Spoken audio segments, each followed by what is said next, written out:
Hello guys, welcome back to my channel. आज मी गेले होते इस्कॉन टेम्पलला, कृष्ण मंदिरामध्ये।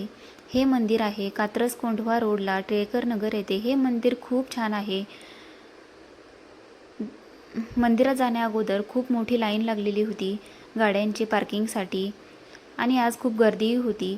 त्यानंतर गोळा खाल्ला। त्यानंतर तिथे इयरिंग्स बघत होते, ते 30 रुपीजला होते। अलीकडेच तुम्ही बघितले असतील स्नॅक सेंटर आहेत, तिथे अफोर्डेबल प्राईसमध्ये तुम्हाला नाश्ता पण भेटून जाईल। त्यानंतर हे हॉटेल आहे गोविंदाज या नावानं, तिथेही तुम्ही लंच करू शकता।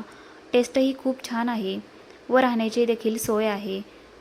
तुम्ही बाहेरून जर या मंदिराला बघण्यासाठी किंवा व्हिजिट करण्यासाठी येत असाल तर तुमची खाण्याची किंवा राहण्याची सोय दोन्हीही होईल। आणि हे मंदिर खूप छान आहे बघण्यासाठी। पर्यटन येथे खूप लांबून येतात दर्शनासाठी। सगळ्यात सुरुवातीला मी एंट्री केल्याच्या नंतर गोमातेचं दर्शन घेतलं। म्हटलं नंतर दर्शन घेऊयात। इथे खूप मोठा एरिया आहे लहान मुलांना खेळण्यासाठी। आज खूप गर्दी झालेली, इथे काही फोटोशूटही चाललेले होते। त्यानंतर इथे तुम्ही बघू शकता राधाकृष्णाची खूप छान मूर्ती आहे। इकडे जे बघताय हे बिल्डिंग, ती राहण्याची तिथे सोय आहे। हे वॉटर पार्क काही खूप छान आहे। रात्रीच्या वेळेस एवढं सुंदर दिसतं। मी खूप लवकर गेलेले। हे शू रॅक आहे, तिथे तुम्ही टोकन घेऊन तुमचे शूज किंवा चप्पल सोडू शकता। त्यानंतर पाय धुतले आणि मंदिरात जाण्यासाठी निघाले। आज खूप गर्दी असल्यामुळं दर्शनाला खूप वेळ लागणार आहे। तुम्ही बघू शकता किती गर्दी आहे आज। त्यानंतर मी दर्शन घेतलं। हे आहे जगन्नाथ, खूप छान सजवलेलं होतं। मूर्तीही खूप छान आहे कृष्णाची आणि राधाची।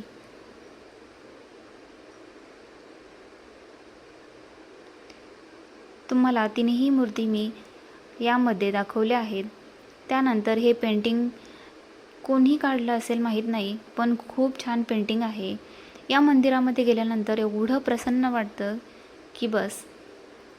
त्यानंतर पालखी आली, पालखीचंही मी दर्शन घेतलं, जे माझ्या नशिबात होतं, कारण मी थोडंसं लेटच घरून निघालेले। म्हटलं आपली आरतीही होईल। नंतर लगेच इथे पालखी आली आणि मी दर्शन घेतलं। इकडे पुस्तकं विकण्यासाठी अवेलेबल आहेत, तेही अफोर्डेबल प्राईजमध्ये। प्रसादही छान भेटतो।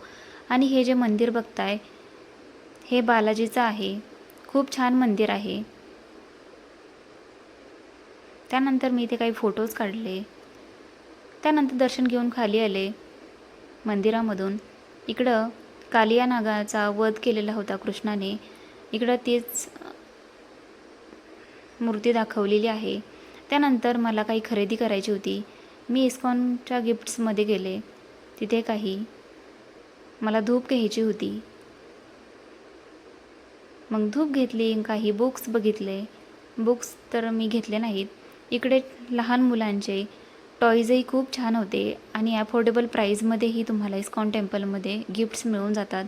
आणि मला एक बटवाही घ्यायचा होता, तो घेतला। त्यानंतर एक कासवाची मूर्ती घ्यायची होती, तीही घेतली। तुम्ही बाहेर आलात तिथेही इस्कॉनचे छान छान गिफ्ट्स आहेत। त्यानंतर खिचडीचा महाप्रसाद घेतला। त्यानंतर बाहेर आले, हार्डवेअरच्या शॉपमध्ये गेले।